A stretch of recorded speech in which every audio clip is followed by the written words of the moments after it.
नमस्कार, मैं रविश कुमार। राजनीति हमेशा बड़ी खबर देती है क्योंकि उसमें मेहनत नहीं होती। नेताओं के अरमान से जुड़ी खबरों की बात हम आगे करेंगे, लेकिन पहले जनता के अरमान से जुड़ी खबर की बात कर ली जाए। पेट्रोल की कीमतों पर बात नहीं करने से कीमतें कम नहीं होती हैं। अगर ये सच है तो फिर यह भी सच है कि बात करने से भी कीमतें कम नहीं होती हैं। पिछले कई महीनों से भारत की जनता ने 100 रुपए लीटर पेट्रोल खरीदकर दिखा दिया है कि जिस विकास में उसकी भागीदारी का पता नहीं, उस विकास के लिए वह अपना विकास रोककर 100 रुपए लीटर पेट्रोल खरीदे जा रही है।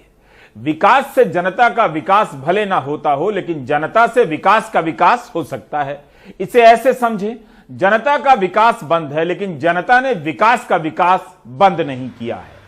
विकास हुआ होता तो आज 80 करोड़ लोग गरीब कल्याण योजना पर आश्रित नहीं होते। कायदे से इन्हें इस गरीबी से बाहर आ जाना चाहिए था, क्योंकि विकास हो रहा था। तमाम तरह की रिपोर्ट है कि असमानता बढ़ रही है, जिसका सिंपल मतलब है कि ज्यादा से ज्यादा लोग गरीब हो रहे हैं और कम से कम लोग अमीर से अमीरतम हुए जा रहे हैं। ऑक्सफैम की रिपोर्ट है कि भारत में 10% अमीर लोगों के पास राष्ट्रीय संपदा का 77% है। 2017 में भारत में जो संपत्तियां निर्मित हुई हैं उसका 73% 1% लोगों के पास चला गया। तभी तो 136 करोड़ की आबादी वाले भारत में 80 करोड़ लोग यानी 59% लोग प्रधानमंत्री की तस्वीर वाला झोला लेकर खुश हैं कि मुफ्त अनाज के साथ कुछ तो नया मिला। ऑक्सफैम की रिपोर्ट के अनुसार अगर गांव में कोई दिहाड़ी करने वाला सोचता है कि वह टेक्सटाइल कंपनी के सीईओ के बराबर कमाने लगेगा, बिल्कुल कमा सकता है, बस वहां तक पहुंचने में 941 साल लग जाएंगे। हर साल महंगे इलाज के कारण 6 करोड़ से अधिक लोग भारत में गरीबी में चले जाते हैं। हर सेकंड 2 लोग गरीब हो जाते हैं इलाज के कारण। इसलिए यह बहुत जरूरी है कि ऐसी चीजें कवर ना की जाए मीडिया के द्वारा, ताकि लोगों का यह भ्रम बना रहे कि विकास से उनका विकास हो रहा है। अब इसकी जगह एक नया भ्रम लॉन्च हो गया है, विकास से लोगों का विकास होगा, लेकिन पहले लोगों को विकास का विकास करना होगा। कैसे, बताता हूं। पटना के लोग भी 103 रुपए लीटर पेट्रोल खरीदे जा रहे हैं। भारतीय रिजर्व बैंक के अनुसार बिहार के लोग एक दिन में 126 रुपए कमाते हैं। बिहार वालों की साल की औसत कमाई, जिसे प्रति व्यक्ति आय पर कैपिटा इनकम कहते हैं, वो 46,292 रुपए है। प्रति व्यक्ति आय के मामले में बिहार देश में सबसे नीचे है, पीछे है। हबीब ने पटना के लोगों से पूछा कि आप इतने दिनों से 100 रुपए लीटर पेट्रोल खरीद रहे हैं, क्या अब भी आप मानते हैं कि देश से कहा गया है कि विकास होगा तो आपकी जेब में पैसा आएगा, लेकिन यहां तो आप अपनी जेब से विकास को पैसा दिए जा रहे हैं। क्या आपका विकास हुआ? आज पेट्रोल का दाम जो है 105 रुपये के आसपास हो गया बिहार में। अब विकास के नाम पे तो लोग खरीद रहे हैं पेट्रोल, पैसा दे रहे हैं कि विकास होगा। अब विकास के नाम पे कहीं पे भी कोई भी डेवलपमेंट कुछ भी नहीं है यहाँ, और हर आदमी परेशान है। कहीं से भी किसी भी तरह से देखा जाए तो कोई विकास नहीं है। विकास तो जब 70 रुपये था तब भी हो रहा था देश का विकास, और 104 रुपये है तब अब कौन सा विकास हो रहा है। महंगाई इतना बढ़ गया है, लोगों का आमदनी घट गया, उस पर से ये पेट्रोल का है। तो इस बारे में क्या कहा जाए, सरकार को कुछ इस बारे में सोचना चाहिए कि पेट्रोल का दाम कैसे कम हो। आए दिन महंगाई बढ़ते जा रही है और लोगों का कमाई घट रहा है। क्या हो रहा है? विकास विकास है या लूट मचा हुआ है, ये तो हमको समझ ही में नहीं आ रहा है। आज आदमी लोग साइकिल से चल रहे हैं। हम लोग के साथ क्या मजबूरी है, हम लोग ये जान रहे हैं ना। पब्लिक लोग, सारा लोग तरसता है, पूरे भारत की जनता तरसता है। पेट्रोल का तेल निकाल दिया हम लोगों का। एक तरफ खाने का सरसों का तेल अलग दाम है, इधर पेट्रोल का अलग दाम है, डीजल का। लोग जो 2-3 टाइम खाते तभी एक टाइम खाना खाते हैं। एक टाइम भी बहुत मुश्किल से उनको भोजन मिल रहा है। दिनचर्या लोगों की गड़बड़ा गई है, सारे लोग तरस्त हैं। एक भी पब्लिक अगर कह देते इस फैसले से हम खुश हैं, तो आपके मीडिया पर जाने जो आप कहिएगा, हम रेडी रहें एनी टाइम। कोई भी पब्लिक, एक पब्लिक कर देता खुश है। वही 35 रुपये बैरल तेल लेकर यही नेपाल 50 रुपये बेच रहा है। आपका छोटा स्टेट हो गया, और वही 35 आपसे पेट्रोल लेकर वो 35 रुपये 50-52 रुपये बेच रहा है। इंडिया में 35 रुपये आया, आखिर में क्यों 107 रुपये पेट्रोल बेच रहा है? ये सोचने की, हम सबको सोचने की ज़रूरत है। नहीं तो सरकार तो जो आएगा मनचाहा कर रहा है। हम लोग एक्सेप्ट कर रही है, हम लोग के बुज़दिली है। सबसे बड़ी बात हम लोग की कमियां हैं और कुछ है नहीं, क्योंकि हम जब बुद्धिल हो जाते कोई भी सत्ताधारी आके हम लोग को बेवकूफ़ बनाते ही रहेगा। मुंबई के लोग तो मई के महीने से 100 रुपए लीटर से अधिक पेट्रोल खरीद रहे हैं। आज तो मुंबई में 107 रुपए 47 पैसे लीटर पेट्रोल है। दिल्ली में जुलाई के महीने में पेट्रोल का भाव 100 रुपए लीटर हुआ था, आज 101 रुपए 39 पैसे लीटर है। दिल्ली में किन्हीं अज्ञात कारणों से 2 महीने तक पेट्रोल के दाम नहीं बढ़े, लेकिन आज मंगलवार को 20 पैसा बढ़ गया। पिछले 5 दिनों में डीजल के दाम 4 बार बढ़ चुके हैं दिल्ली में। मंगलवार को दिल्ली में डीजल 75 पैसे महंगा हो गया। दिल्ली में डीजल 79 रुपए 57 पैसे लीटर है। अंतर्राष्ट्रीय बाजार में कच्चे तेल के दामों में तेजी से वृद्धि आई है। 4 महीने में $70 प्रति बैरल से बढ़कर $80 प्रति बैरल हो गया है। कहा जा रहा है कि और बढ़ेगा। 2012 में अंतर्राष्ट्रीय बाजार में कच्चे तेल का भाव $100 प्रति बैरल से भी अधिक था। तब तो पेट्रोल 100 रुपए लीटर नहीं हुआ, 73 रुपया ही था, लेकिन जनता सड़कों पर उतर आई थी। ये तो सर हर महीने में तो देखता रहता हूँ, बढ़ते ही रहते हैं कुछ ना कुछ। अच्छा, परेशान इतने हैं बहुत ज़्यादा। तो अब आदत पड़ गई है या फिर तनख्वाह बढ़ गई है आपकी? तनख्वाह तो कुछ नहीं है, तनख्वाह तो वही है। हाँ। पेट्रोल के रेट बढ़ गए, पेट्रोल के क्या सारी चीज़ों के रेट बढ़ गए। अरे मजबूरी है सर, ना तनख्वाह बढ़ी है, तनख्वाह में बल्कि और कटौती हुई है। अच्छा, क्या कोरोना के दौरान में? और क्या, मालिकों ने ये कह दिया भाई इतना पैसा दे सकते हैं, इतने में आप भी खर्चा चलाओ, हम भी चला रहे हैं। कभी आपके मन में ये ख्याल आया कि महंगा पेट्रोल देश के लिए खरीद रहे हैं, विकास होगा, पैसा हमारी जेब में आएगा? विकास कहाँ होगा सर, इसका कुछ पता नहीं है, लेकिन विनाश कर रहे हैं जरूर।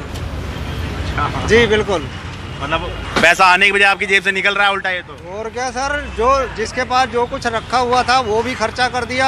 हाँ। अब लोगों के भूखों मरने की नौबत सी आ गई है। क्या मन में कभी आपके ख्याल आया कि जो महंगा पेट्रोल आप खरीद रहे हैं वो देश के विकास के लिए खरीद रहे हैं? नहीं नहीं नहीं, कोई विकास वगैरह कुछ नहीं हो रहा जी। हाँ। अब कोई विकास वगैरह कुछ नहीं हो रहा। तो विकास में ही कहा गया कि विकास होगा, आपकी जेब में ही पैसा आएगा? नहीं नहीं नहीं, पहले तो कह रहे थे कि मतलब 15-15 लाख रुपए आएंगे, कहाँ गए? 15 रुपए नहीं आए। विकास होता नहीं दिख रहा है। जी काहे का विकास है? मैंने तो बल्कि पेट्रोल के साथ अब एक सीएनजी गाड़ी अलग से ऑप्ट कर लिया है कि जहाँ दूर जाना है सीएनजी गाड़ी पे जाता हूँ मैं। जेब तो खाली होती है, बहुत खाली होती है, लेकिन अब चूंकि मुझे अपने बच्चे को वैक्सीनेशन दिलाने के लिए लेके जाना है, हाँ। तो मैं पब्लिक ट्रांसपोर्ट से उसको लेके जा नहीं सकती हूँ। हाँ, सही बात। ठीक है, तो बस मजबूरी में गाड़ी निकाला है। तो बस मैं जानना चाहता कैसे मतलब इस महंगाई का या महंगे पेट्रोल का सामना हो रहा है? बहुत बुरी तरीके से सामना हो रहा है। बस ये लगा लीजिए कि बस मजबूरी है। जब घर से बाहर ही नहीं निकलना हो पा रहा है हाँ। इस लॉकडाउन में, तो क्या ही विकास महसूस होगा और क्या ही विकास का एहसास होगा। ठीक है, तो ना महसूस हो रहा है ना एहसास हो रहा है, कुछ भी नहीं है। बस एक सेंसलेस कंडीशन में हम लोग हैं और सब लोग ही हैं, कोई कह रहा है कोई नहीं कह रहा है। नहीं जी, आदत नहीं पड़ी थी, मजबूरी है, कहीं जाना पड़ता है, जिंदगी मौत में तो जब डलवाना ही पड़ता नहीं, गाड़ियाँ ऐसी खड़ी रहती हैं। अब भी मैंने 2 महीने में गाड़ी निकाली है आज भी। अच्छा जी, पेट्रोल की वजह से ही। पहले चलते थे, घूमते फिरते थे, कभी जाते थे, अब परेशानी बढ़ जाती है। कैसे मतलब इतने महंगे पेट्रोल महंगाई का कैसे सामना कर रहे हैं आप लोग? बस जी, महंगाई के क्या सामने कर रहे हैं, गाड़ी भी घोड़ा भी, साइकिल खरीदी है, अब साइकिल से चलते हैं ज़्यादा लोकल में, मार्केट करते हैं, चांदनी चौक में जाते हैं मार्केट कर, साइकिल से जाते हैं जी। वित्त मंत्री निर्मला सीतारमण ने एक बार तो कह दिया कि दाम कम नहीं होंगे, क्योंकि यूपीए सरकार ने तेल का दाम घटाने के बदले 1,44,000 करोड़ रुपए का ऑयल बॉन्ड खरीदा था, जिसका पैसा और ब्याज मौजूदा सरकार चुका रही है। व्हाट्सएप यूनिवर्सिटी में इसे खूब घुमाया गया और बहुत लोग इसे सच मानते भी हैं। डेक्कन हेरल्ड अखबार में विवेक कौल ने अपने लेख में बताया है कि किस तरह पेट्रोल और डीजल से सरकार की कमाई कई गुना बढ़ चुकी है, बढ़ती जा रही है, बल्कि यूपीए के ऑयल बॉन्ड से कहीं ज्यादा हो चुकी है। विवेक कौल ने लिखा है कि अप्रैल 2015 से मार्च 2021 के बीच केंद्र सरकार ने पेट्रोल और डीजल पर लगने वाले उत्पाद शुल्क से, एक्साइज ड्यूटी से 13,70,000 करोड़ रुपए कमाए हैं। ज्यादातर कमाई हाल के वर्षों की है। अक्टूबर 2014 में पेट्रोल पर 9 रुपए 48 पैसा उत्पाद शुल्क लगता था, अब 32 रुपए 90 पैसे लगते हैं। यह 250% की वृद्धि है। डीजल पर एक्साइज ड्यूटी में तो 800% की वृद्धि है। इस साल केवल 3 महीने में केंद्र सरकार ने पेट्रोल और डीजल से 94,181 करोड़ रुपए कमाए हैं। ऑयल बॉन्ड वाली बात को अगर मीडिया पहले पन्ने पर प्रमुखता से छाप देता तो व्हाट्सएप यूनिवर्सिटी वाले अंकिलों को समझ में आ जाता। जो सरकार अपने कर्ज पर कई लाख करोड़ रुपए के ब्याज देती है, वो ऑयल बॉन्ड के ब्याज का 10,000 करोड़ नहीं दे सकती, जबकि पेट्रोल और डीजल से उसकी कमाई अभी तक 13 लाख करोड़ से अधिक की हो चुकी है। सिर्फ इस साल पेट्रोल डीजल पर लगने वाले टैक्स से 3.25 लाख करोड़ की कमाई हुई है, संसद में सरकार ने बताया है। अब आप विकास का खेल समझिए। सरकार कहती है विकास तभी होगा जब अच्छी सड़कें बनेंगी। बात भी सही है, सड़क अच्छी बने इसलिए जब भी आप पेट्रोल और डीजल भराएंगे, रोड और इंफ्रा सेस देते हैं, देना ही पड़ेगा। इस पैसे से सड़क जब बन जाती तब मंत्री जी सीन में आते, कहते हैं अगर आपको अच्छी सड़क चाहिए तो टोल देना ही होगा। तब आप रोड और इंफ्रा का सेस भी देते हैं, टोल भी देते हैं, और कार और बाइक खरीदते हैं तो उस पर रोड टैक्स भी देते हैं। कभी आपको लगा कि आप रोड के लिए कमा रहे हैं, रोड के लिए जिए जा रहे हैं? नहीं लगा, क्योंकि आप ही तो हैं जो अपना विकास रोककर सड़कों का विकास कर रहे हैं। वैसे दिल्ली मेरठ हाईवे के एक हिस्से पर तो बाइक वालों को जाने से रोक दिया गया है, जबकि बाइक खरीदते वक्त रोड टैक्स और तेल भराते समय रोड और इंफ्रा टैक्स वे भी देते हैं। तो आप विकास के लिए पैसे देते हुए विकास से बाहर भी किए जा सकते हैं। Do you get my point? उम्मीद है आप अपने मोहल्ले की गड्ढे वाली सड़क की तस्वीर मुझे नहीं भेजेंगे। टोल देते रहेंगे ताकि विकास होता रहे। आप नहीं देंगे तो विकास का विकास नहीं होगा। 100 रुपए लीटर भराते रहिए। कहने की बात है कि विकास आपके विकास के लिए है, लेकिन सामने की बात है कि आप विकास के लिए हैं, विकास आपके लिए नहीं। डेटा तो ऐसा नहीं कहता कि आपकी कमाई बढ़ गई है, उल्टा बैंकों में बचत का ब्याज कम होने से कमाई घट रही है, सीनियर सिटीजन की भी और तमाम दूसरे सिटीजन की भी। जब जीएसटी लागू हुआ था तो पेट्रोलियम गुड्स को और लिकर फॉर ह्यूमन कंजम्पशन को बाहर रखा गया था, क्योंकि सबको डर था कि टैक्स रेवेन्यू कम आएगा, और क्योंकि यहाँ से बहुत टैक्स आता है पेट्रोलियम गुड्स से और लिकर फॉर ह्यूमन कंजम्पशन से, तो सोचा गया था कि यहाँ पे फेर बदल करके हम कर लेंगे। तो जब पैंडेमिक आया तो रिसोर्सेज कम हुए, तो इसलिए फिर जो इसका इस्तेमाल किया, स्टेट्स ने अपना वैट बढ़ाया, सेंटर ने अपना एक्साइज ड्यूटी बढ़ा दिया, और जब वो अभी टैक्स कलेक्शन खूब अच्छा भी हो गया इस सेंटर का, तो कम नहीं कर रहे हैं। तो अगर वो कम करेंगे जो सेंटर वाले, तो उससे फिर जो रिसोर्सेज जो है वो वहां से डायरेक्ट टैक्स से आएंगे और यहाँ पे कम किए जा सकते हैं। तो अभी सेंटर ने जो किया है कि वो एक खेल खेल रहा है कि अभी स्टेट्स हैं वो नहीं मान रहे। तो स्टेट्स तो इसलिए नहीं मान रहे क्योंकि उनका सिचुएशन जो रिसोर्सेज का है वो ज्यादा कमजोर होता है।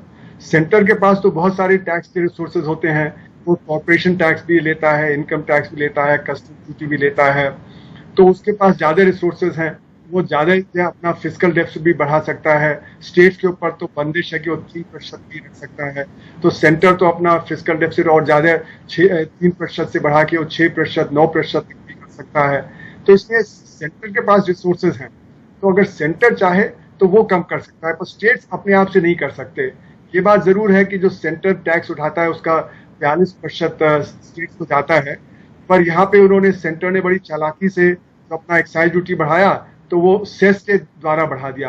अब सेस का जो हिस्सा है वो जाता नहीं है स्टेट्स के पास, तो स्टेट्स को दोहरी मार पड़ गई कि एक तरफ जो रिसोर्स मिलना चाहिए था सेंटर से वो भी उतना नहीं मिल रहा, और उनका बाकी रिसोर्स जो है वो भी कम है। तो इसलिए कुल मिला के जो अभी स्थिति है वो ये है कि सेंटर चाहे तो घटा सकता है, क्योंकि इस समय उनका डायरेक्ट टैक्स कलेक्शन 74% बढ़ा है। जो निर्मला सीतारमण जी ने कल बोला कि उनका जो डायरेक्ट टैक्स कलेक्शन बहुत अच्छा बढ़ रहा है, तो अगर इतना अच्छा बढ़ रहा है तो ये काट सकते हैं अपना एक्साइज ड्यूटी, तो उससे जो फायदा हो जाएगा। और जीएसटी में लाने का मतलब है सबकी मंजूरी होना चाहिए। अब कई स्टेट्स है वो घबरा रहे हैं कि वैसे उनका रिसोर्स कम है और उनके ऊपर बर्डन ज्यादा है, क्योंकि सारा जो सोशल सेक्टर है उसका बर्डन उनके ऊपर होता है, वो चाहे स्वास्थ्य का हो, चाहे शिक्षा का हो, रोजगार पैदा करने का हो। तो कुल मिला के स्टेट्स का खर्चा भी ज्यादा है, रिसोर्स कम है, तो उनके लिए ये करना मुश्किल होगा, जबकि सेंटर के लिए करना ज्यादा आसान है, क्योंकि उनका डायरेक्ट टैक्स कलेक्शन भी अच्छा बढ़ गया है, उनके ऊपर उतना भार नहीं है और फिस्कल डेफिसिट भी बढ़ा सकते हैं। इस तरह आप कभी जीएसटी, कभी टैक्स, कभी अंतर्राष्ट्रीय कारणों के नाम पर शटल कॉर्क की तरह ढल गया दिन ढल गई शाम, जाने दो जाना है गाते रहते हैं और 100 रुपया लीटर पेट्रोल भराते रहते हैं। टैक्स किस खाते में डाला जाए इसका हल नहीं, लेकिन आपकी जेब को लेकर कोई कंफ्यूजन नहीं। आपकी जेब एक ही है और उसी से आप 100 रुपया लीटर पेट्रोल खरीदे जा रहे हैं। इंडियन ने फाइबर का एक नया सिलेंडर लॉन्च किया है जिसका वजन 10 किलोग्राम है। पहले 14.2 किलोग्राम और 5 किलोग्राम का सिलेंडर आता था, लेकिन नए वजन में नया सिलेंडर लॉन्च हुआ है। 10 किलोग्राम सिलेंडर की कीमत 692 रुपए 50 पैसे है, करीब 700 समझिए। 14.2 किलोग्राम वाला सिलेंडर तो कई जगहों पर 1000 रुपए के करीब पहुंच गया। कहीं ऐसा तो नहीं कि शैंपू और तेल की तरह सिलेंडर का यह पाउच संस्करण है। जिस तरह से 200 रुपए किलो सरसों तेल होने पर लोग 250 ग्राम की शीशी खरीदने लगे, उसी तरह 14.2 किलोग्राम की जगह 10 किलोग्राम का सिलेंडर 692 रुपए में दिया जा रहा है। दोनों ही सिलेंडरों में रसोई गैस की प्रति किलोग्राम कीमत एक ही है, तो आपको सस्ता कुछ नहीं मिलेगा। इस नए सिलेंडर के लिए नया कनेक्शन लेना होगा, जिसके लिए 3,350 रुपए अलग से देने होंगे। पुराने ग्राहक भी बदलवा सकते हैं। ऐसा यही विकास का विजुअल मॉडल है, दृश्य मॉडल। रेल का किराया बढ़ा दो, सुविधाएं घटा दो, लेकिन स्टेशन को 5 स्टार की तरह चमकदार बना दो। लोग स्टेशन की चमक देखकर अभिभूत हो जाएंगे, किराए का दर्द भूल जाएंगे। इंडियन ऑयल की साइट पर भी यही बात लिखी है। इन्हें सुंदर बनाया गया है ताकि देखने में अपील करें, विजुअली अपीलिंग। इन्हें आधुनिक रसोई के लिए आदर्श रूप दिया गया है, ऐसा लिखा है। मुझे पूरा भरोसा है कि लोग 1000 रुपए की कीमत भूलकर इसकी चमक को ही विकास मान बैठेंगे। विजुअली अपीलिंग ही विकास का नया चेहरा है। इसलिए इमारतें भव्य बनाई जा रही हैं, स्मारक भव्य हो रहे हैं, ताकि जिन्हें रोजगार नहीं मिला ना मिलेगा, उन्हें भी लगे कि विकास हुआ है, क्योंकि बिल्डिंग शानदार बन गई है। अब आते हैं राजनीति की खबरों पर। अगर आप राजनीति में हैं तो नाराज हुआ कीजिए, तभी पता चलेगा कि आपका भाव अपने दल में कितना है, दूसरे दल में कितना है। अक्सर दूसरे दल में जाने वाले नेता खुद को पहले दल से नाराज बताते हैं। आज कैप्टन अमरिंदर सिंह के नाराज होने की खबरें आ रही थी, लेकिन नाराज हो गए नवजोत सिंह सिद्धू। सिद्धू ने पंजाब कांग्रेस अध्यक्ष के पद से इस्तीफा दे दिया। कुछ ही दिन पहले सिद्धू की नाराजगी दूर करने के लिए कांग्रेस ने कैप्टन अमरिंदर सिंह को मुख्यमंत्री पद से हटा दिया। सिद्धू ने ऐसा जता भी दिया कि वे अब नाराज नहीं हैं। जल्दी जल्दी नाराज होने में सिद्धू का जवाब नहीं। बीजेपी से नाराज होकर कांग्रेस में आए और कांग्रेस में नाराज ही रहे। क्या सिद्धू को यह बता दिया गया है कि वे मुख्यमंत्री पद के उम्मीदवार नहीं होंगे? उनके साथ प्रदेश कांग्रेस के कोषाध्यक्ष ने भी इस्तीफा दे दिया है।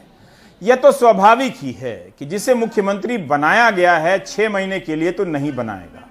फिर पार्टी ने पहली बार दलित मुख्यमंत्री बनाकर संदेश देने का जो शामियाना ताना है, उसका क्या होगा? दूसरों को सेट कर अपना सेट करने वाले अक्सर इस गति के शिकार हो जाते हैं, नाराज के नाराज रह जाते हैं। उधर सिद्धू से नाराज कैप्टन अमरिंदर सिंह ने कहा कि वे पहले से कहते रहे हैं कि सिद्धू स्थिर व्यक्ति नहीं है। कैप्टन भी अपनी नाराजगी का संदेश दिए जा रहे हैं। ट्विटर पर उनके बायोडेटा में कांग्रेस का नाम नहीं। उधर गोवा के पूर्व मुख्यमंत्री भी कांग्रेस से नाराज होकर चले गए, लेकिन अब सीपीआई से नाराज होकर कन्हैया कांग्रेस में आ गए और बिना किसी नाराजगी के निर्दलीय विधायक जिग्नेश मेवानी भी कांग्रेस में आ गए। कन्हैया इतने नाराज थे कि सीपीआई के दफ्तर से अपना एयर कंडीशन भी निकाल लाए, जिसके टिकट से लोकसभा का चुनाव लड़ा था। अपने पैसे से एसी लगाया भी था तो एसी वहीं छोड़ देते। इसलिए सबक है कि पार्टी ऑफिस में सामान पार्टी का होना चाहिए, नेता का नहीं।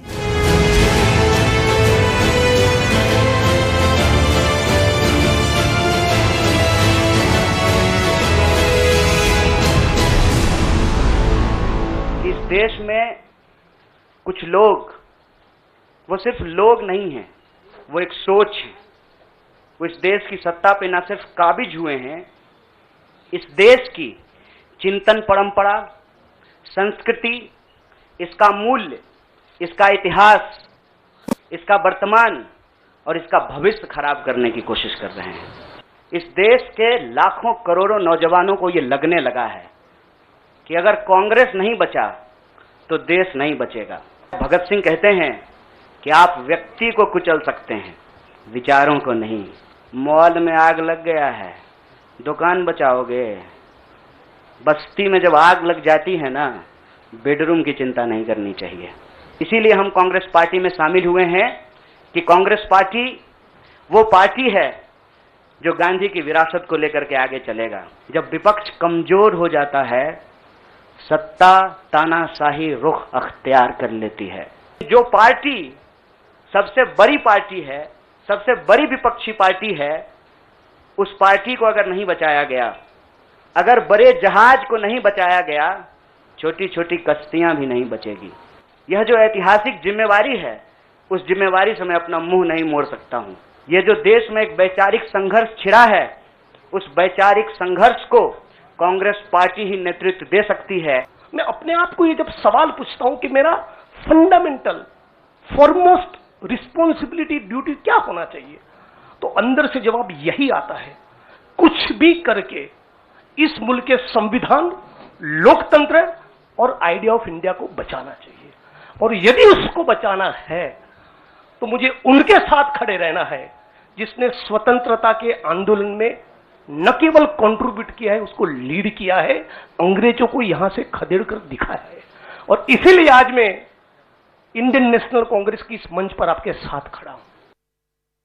कन्हैया के साथ साथ गुजरात से निर्दलीय विधायक जिग्नेश मेवानी भी कांग्रेस में आने वाले हैं, आ गए हैं।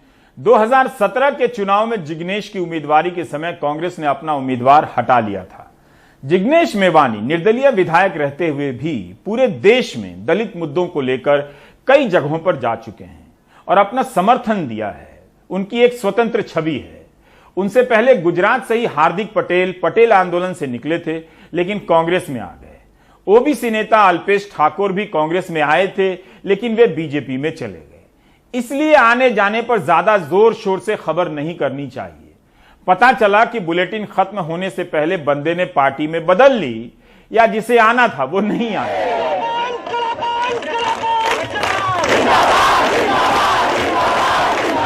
यह जेएनयू के प्रशासनिक भवन के बाहर की तस्वीर है 2016 की, जब कन्हैया तिहाड़ जेल से लौटकर आए। गोदी मीडिया कन्हैया को देशद्रोही साबित कर चुका था और ऐसा तूफान मचाया गया था गोदी मीडिया के जरिए कि राष्ट्रीय सुरक्षा के लिए इस वक्त इस मुद्दे से बड़ा कोई दूसरा मुद्दा नहीं, देश रुक जाएगा। लेकिन आज तक वो मुद्दा नहीं निपटा और ना ही देश रुका। अब उसमें किसी की दिलचस्पी नहीं है। इसी वजह से कांग्रेस उस समय कन्हैया से दूरी बनाकर चल रही थी, लेकिन 2019 में कन्हैया का साथ भी देना चाहती थी, मगर गठबंधन में सहमति नहीं बनी। लेकिन कई कारणों से इस वजह से भी कांग्रेस दूर रही। क्या कांग्रेस पहले की तरह अपने भीतर अलग अलग विचारधाराओं का गठबंधन बना रही है, या अलग अलग विचारधाराओं के लोगों को लग रहा है कि राष्ट्रीय मंच के नाम पर कांग्रेस ही एक वैकल्पिक संगठन है?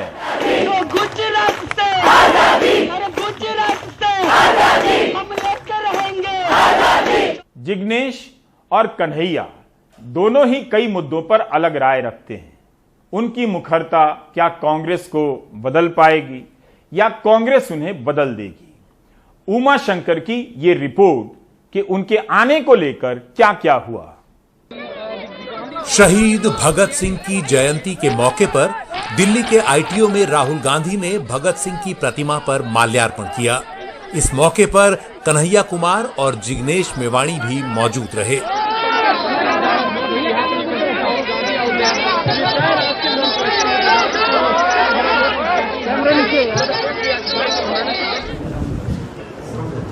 फिर कांग्रेस दफ्तर आकर कन्हैया कुमार ने राहुल गांधी के सामने कांग्रेस की सदस्यता ली। कुछ देर बाद कांग्रेस के वरिष्ठ नेताओं की मौजूदगी में हुई प्रेस कॉन्फ्रेंस में कन्हैया ने जब बोलना शुरू किया तो लंबे बोले। इसी दौरान कांग्रेस को बचाने का बयान भी दे डाला। हमको लगता है, और सिर्फ हमको नहीं लगता है, इस देश के लाखों करोड़ों नौजवानों को ये लगने लगा है कि अगर कांग्रेस नहीं बचा तो देश नहीं बचेगा। जेएनयू के छात्र नेता के तौर पर उभरे कन्हैया 2019 में सीपीआई के टिकट पर बेगूसराय से लोकसभा चुनाव लड़े, लेकिन हार गए। कांग्रेस को लगता है कि अच्छे वक्ता होने के नाते बिहार और देश के दूसरे इलाकों में भी वो वोटरों, खासतौर पर युवाओं को आकर्षित कर सकते हैं। इस देश में नौजवानों की संख्या बड़ी तादाद में है और हम चाहते हैं कि जो भी नौजवान मजबूती के साथ अगर पहली लाइन में खड़ा रह सकता है लोगों के लिए, वो प्रदेश में भी काम कर सकता है और देश में भी काम कर सकता है। गुजरात के दलित समुदाय से आने वाले नेता जिग्नेश मेवाणी ने कहा कि स्वतंत्र विधायक होने के नाते वो अभी औपचारिक तौर पर कांग्रेस की सदस्यता तो नहीं ले सकते, लेकिन कांग्रेस की विचारधारा में उनकी पूरी आस्था है। एक टेक्निकल कारण के चलते मैं फॉर्मली पार्टी इसलिए ज्वाइन नहीं कर सकता क्योंकि मैं एक निर्दलीय विधायक हूं। If I join a party I may not continue as an MLA. मेरी पार्टी के सीनियर लीडर से बात हुई, मेरे मतक्षेत्र के साथियों से बात हुई, अपने आप से बात हुई, राहुल जी से बात हुई। बाकी की फॉर्मेलिटी तो आने वाले महीनों में भी हो जाएगी। तो मैं फॉर्मली नहीं लेकिन इस विचार के साथ आज जुड़ चुका हूं और 22 का चुनाव में कांग्रेस के सिंबल से ही लड़ूंगा। बिहार में कांग्रेस आरजेडी की जूनियर पार्टनर है। माना जा रहा है कि कन्हैया कुमार को बिहार में कांग्रेस फिलहाल कोई बड़ी जिम्मेदारी नहीं देगी। अब देखना होगा कि कन्हैया कुमार वहां कांग्रेस की जमीन का कितना पुख्ता विस्तार कर पाते हैं। नई दिल्ली से उमाशंकर सिंह की रिपोर्ट, एनडीटीवी इंडिया। इस बीच जेएनयू विवाद के संदर्भ में उमर खालिद को भी याद करना जरूरी है। जिस घटना से कन्हैया की शुरुआत हुई उसी घटना से उमर खालिद की भी हुई। 1 साल से अधिक समय से उमर खालिद दिल्ली दंगों के आरोप में जेल में बंद हैं। उनके वकील ने पिछली सुनवाई के दौरान क्या कुछ नहीं कहा कि उनके मुवक्किल के खिलाफ कोई ठोस आरोप नहीं है। काफी कुछ बदल रहा है, बस जनता की आर्थिक स्थिति नहीं बदल पा रही है। खैर, विकास के लिए आप आगे आइए और 100 रुपया लीटर पेट्रोल भराते रहिए। देश चलता रहेगा, प्राइम टाइम भी चलता रहेगा। ब्रेक ले लीजिए। अगर आप मानसिक रूप से परेशान हैं तब केंद्र सरकार के टोल फ्री नंबर 1800-599-0019 पर जरूर फोन कीजिए। यह नंबर इंटरनेट पर मिलेगा। यकीन मानिए आपको फायदा होगा। आप तनाव से बाहर निकल पाएंगे। पूजा भारद्वाज की रिपोर्ट से पहले यह बताना बहुत जरूरी है, बताया ही जाना चाहिए। पूजा की रिपोर्ट है कि महामारी के दौरान पिछले साल मुंबई में 121 बुजुर्गों की मौत आत्महत्या के कारण हुई। इससे पता चलता है कि वरिष्ठ नागरिकों पर कितना बुरा प्रभाव पड़ा है। मुंबई में हर दिन 3 लोग आत्महत्या करते हैं। लॉकडाउन का सर्वाधिक असर बुजुर्गों पर पड़ा। सूचना अधिकार कानून आरटीआई से मिली जानकारी से ये जाहिर होता है। 2020 में वरिष्ठ नागरिकों की आत्महत्या के मामलों में 2019 की तुलना में 31% बढ़ोतरी सामने आई है। मुंबई पुलिस से आरटीआई के तहत आरटीआई कार्यकर्ता जितेंद्र घागड़े को मिली जानकारी के अनुसार साल 2019 में जहां 92 बुजुर्गों ने आत्महत्या की थी, वहीं 2020 में 121 बुजुर्गों ने।